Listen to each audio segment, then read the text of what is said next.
Boa tarde para todos. Quem fala é o Lucas, o maior Robert desse programa. Minha pergunta ao Gustavo é a seguinte: ele já ouviu, já leu, já viu sobre? Se sim, o que ele acha das opiniões do professor filósofo Olavo Meu Baralho? Um abraço. Tem história com o Olavo, né? A gente tá falando em off aqui que ele assistia teus vídeos, né? Teve sim. O Olavo caiu na... Não sei lá como isso aconteceu, deve ter sido uma indicação aleatória do YouTube, ou alguém enviou, ele viu um vídeo meu onde eu fazia um react do Vila, né, o jornalista, Marco Antônio Vila, e ele, em certo sentido, não que ele concordasse, mas ele gostou em certo sentido, falou, os esquerdistas aí que estão fazendo um discurso distinto, né, do outro padrão que existe. Aí ele fez vários posts, começou a ver, tinha vídeos que eu criticava, inclusive. Passou lá uma semana, ele adorava, passou uma semana fazendo post no Facebook a respeito dos vídeos do meu canal. Né? Mas aí depois começou a bater, né? Sim, começou a bater, exato, claro. Eu acho até que eu dei print nessas coisas, não sei, não me lembro. Mas o Facebook dele é público no site dele. Então, eu, assim, teoricamente, eu não tenho nenhuma referência ao Olavo de Carvalho, obviamente. Mas eu acho que muitas pessoas o subestimam, porque ele é uma figura bastante inteligente. As coisas que ele defende são extremamente superficiais. Só que ele tem algo que boa parte da intelectualidade no Brasil perdeu, que tem uma intelectualidade hoje que é cada vez mais de especialistas. Então a pessoa tem um domínio muito amplo sobre coisas muito particulares. E o resto ela não tem conhecimento quase que nenhum. E isso inclusive nas ciências humanas. Eu até entendo porque que a ciência natural é assim, mas nas ciências humanas isso é de morte. Ele ganhou uma vantagem no debate público, porque ele tem um conhecimento muito superficial, mas sobre tudo. Então ele sabe falar sobre muitas coisas, citar muitos autores, dos mais diversos temas, né? Que envolve história, filosofia e etc. Então, para fazer o debate, ele conseguiu usar desses elementos para se pintar como fosse um cara intelectualmente muito diferenciado. Mas é um grande comunicador, é uma figura inteligente, mas absurdamente adepto de teorias conspiratórias, né? Tudo no fundo chegava a uma conclusão. Eu tenho uma opinião de que ele tinha uma coisa assim psicológica para ganhar audiência e fazer sucesso muito grande. A história dele mostra um pouco isso, né? Ele foi mudando de áreas, mudando de setor. Quando ele caiu na questão política, ele falou: aqui eu encaixei e aqui eu vou. E que tem a inexplicável eleição de Bolsonaro e os novos discursos da direita brasileira sem ele. Porque foi ele que... pautou, né? Ele que pautou, ele criou uma forma de discurso que não é invenção dele, que são de grupos dos Estados Unidos que já existiam desde os anos 70, mas que no Brasil era completamente desconhecido.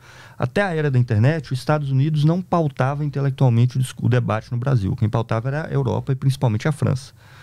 Para o bem e para o mal. Tá? Isso não é um elogio nem nada, é uma constatação.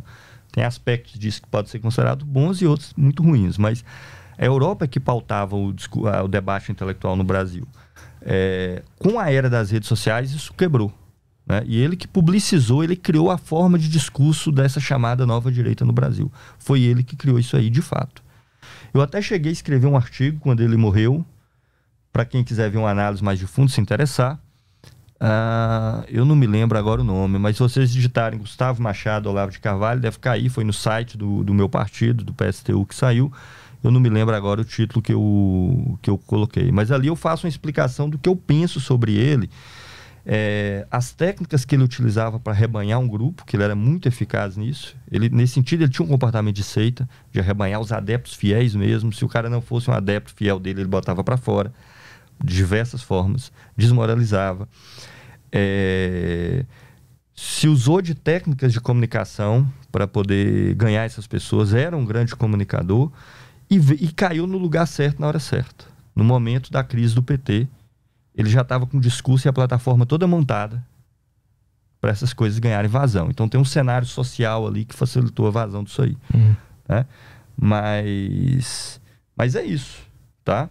É claro que tem teoria, ele divulgou coisas malucas, eu não nego isso. Por exemplo, tem livros que ele divulgou no Brasil, teses que ele defendia, como, por exemplo, Stalin criou conscientemente de maneira premeditada o nazismo e a Segunda Guerra Mundial.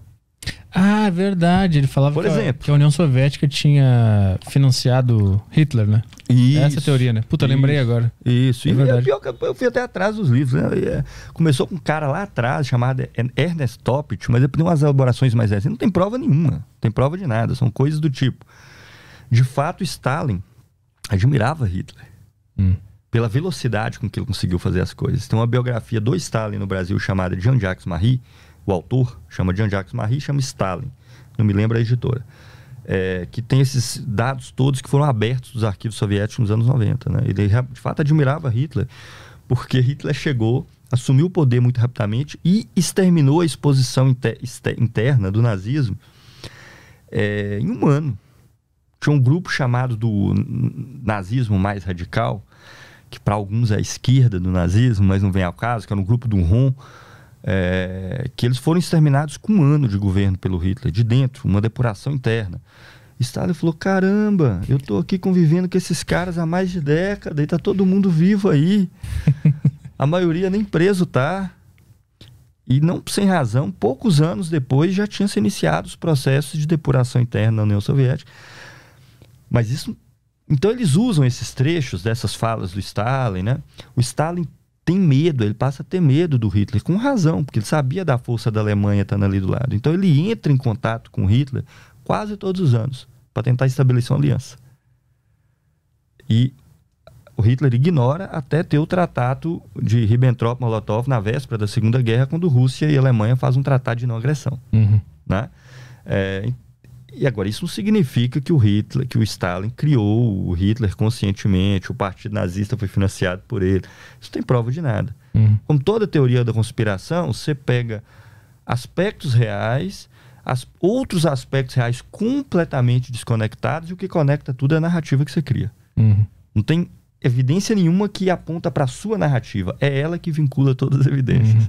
Eu lembro que a principal era que tudo era comunismo. Todo mundo era comunista e o comunismo já estava nas entranhas de tudo e tal. Eu lembro que isso era uma constante, né? Ainda que o nazismo tenha ganhado projeção só porque o Partido Comunista ganhou força enquanto anticomunismo, né? Os nazismos e fascismos, de um modo geral, sempre ganharam força onde o Partido Comunista estava forte, porque era oposição radical aquilo ali. Né? Aí, baseado no fato de que tem a palavra socialismo, né, no Partido Nacional Socialista, em coisas assim desse tipo, ou então baseado no fato de que Mussolini foi do Partido Socialista, então se pinça esses elementos específicos e se constrói um discurso a respeito disso. Né?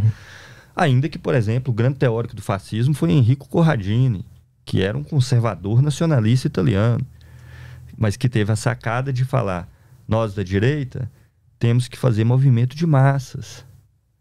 Não temos que nos ancorar só nas forças armadas e nos nossos grupelhos. Nós temos que ganhar a população para os nossos discursos. Né? E aí ele fala, já sei como vamos fazer isso. Vamos usar o vocabulário deles. Corradini. Então, eles usam proletário e burguesia. Como a gente é nacionalista, nós vamos criar nações proletárias e nações burguesas, onde a Itália é a nação proletária. Então eles vão se apropriando de maneira oportunista do vocabulário. Tá entendendo? Eles falam, os caras já estão acostumados com esse vocabulário, que hoje não é nem tão comum, proletário, mas na época se difundiu bastante. Então vamos usar nação proletária para falar dos interesses italianos. Então, se você for contra o governo italiano, você é contra a nação, né? Proletária. Então, sim, na medida que o movimento comunista, seja marxista ou não, começou a ganhar força, sobretudo a partir da Revolução Russa, mas já a partir da Comuna, começou a se olhar com os olhos diferentes lá atrás, esses movimentos começaram a ter a ideia de se apropriar dos movimentos de massa e de usar um vocabulário obscuro, de maneira consciente. Né? Tipo nacional-socialismo. Como assim o nazismo é o socialismo nacional? Se é o socialismo nacional, não quebra com todos os aspectos do marxismo. Porque, se é nacional, não que os interesses nacionais não sejam importantes. Estou falando nesse sentido. Socialismo nacional não pode ser classe trabalhadora, porque ela não se define enquanto trabalhadora por ser dessa ou daquela nação. Então já não tem mais classe social dentro. Tá? Se está localizado só num só país, não tem o capital como inimigo, como o nazifascismo nunca teve. Na verdade, as empresas atuaram tranquilamente durante os governos nazistas e fascistas, inclusive com liberdade de mercado maior. No caso da Itália, por exemplo, bem maior, mesmo no caso do Hitler. Politicamente não se podia nada, economicamente se pode tudo. Não houve nenhum processo no sentido de estatização ou qualquer coisa nesse sentido, de menos ainda de controle de trabalhador, do que quer que seja, né? Então, não tem pé nem cabeça historicamente a tese, mas ela está aí.